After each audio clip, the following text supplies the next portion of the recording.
Hey everybody, and welcome back to the Family Nature Podcast. Today I am joined with a very special guest. Would you like to say hi? Hi, I'm Madison. I'm a great friend of Alyssa, and I'm so happy to be here today.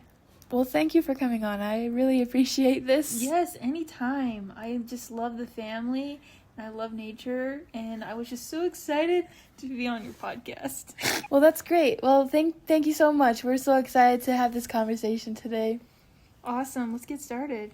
So today we are going to be talking about gender and identity. The Family Proclamation talks about how our identity is an eternal characteristic of ourselves, and it is important in God's eyes, and He designed us the way that we are on purpose. And so we're gonna go into depth about that. So, Madison, how do you feel knowing that you're a child of God? That is a great question. Honestly, it gives me identity. It's like the prophet said, how the most important things to label ourselves and to have as our identity is a child of God. Because when it comes down to it, that is the most eternal truth. And even when we're scared or don't know where we're going in our lives, as long as we know the simple fact that God is our Father in heaven, we can't go astray. I totally agree.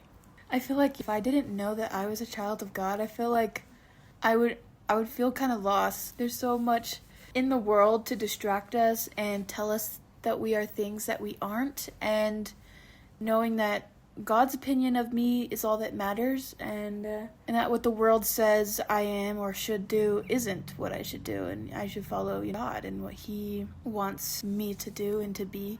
So going off what the world tries to tell us we should do and things on that note, how do you feel like most of the world views gender? How would you say people in the world see gender as? I feel like there's two parts. There's the part where you are either male or female, and then there's gender and the subject of gender, where people have their issue with that holden fast rule where you are one or not the other.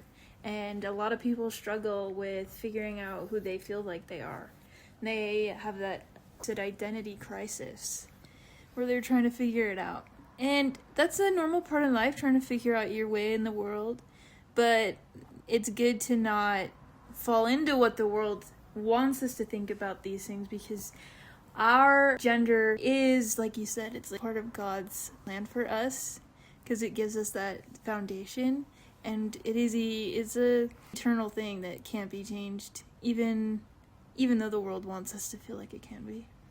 That's so true. So I want to tell you some of the statistics of people who have gender dysphoria and things like that, like the reasons why some people have these struggles.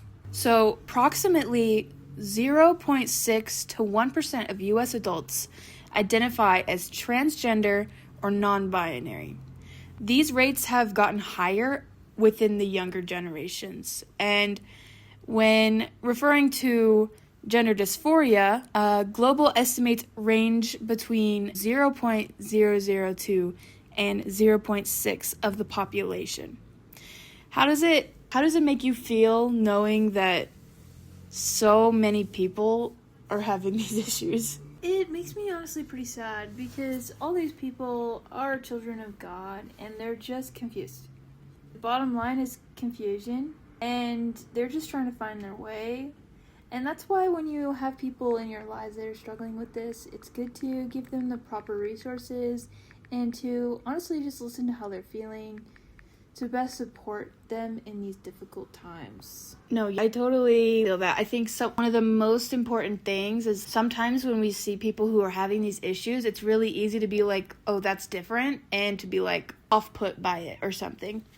But remembering that everyone's a child of God, everyone is deserving of love and respect, I feel like it's easier to know what to say to those people who are struggling, because so many people are having these issues, especially young kids and stuff, because a lot of these people who have gender confusion and all this stuff, is a lot of the time because of mental health and being raised with it and being around people who also do those things too. And so if a lot of the people who have mental struggles are having this, I feel like they need extra love, extra care and support because they really are having these struggles and they need someone to be Christ-like to them and to show them that they're still worthy of love and all those things. But yes, I would say that our gender and the way that God wanted us to be is eternal, is his plan for us, and without fully knowing our gender and our purpose, it's really hard to follow God's plan. Because God's plan is ultimately to help us come back to him.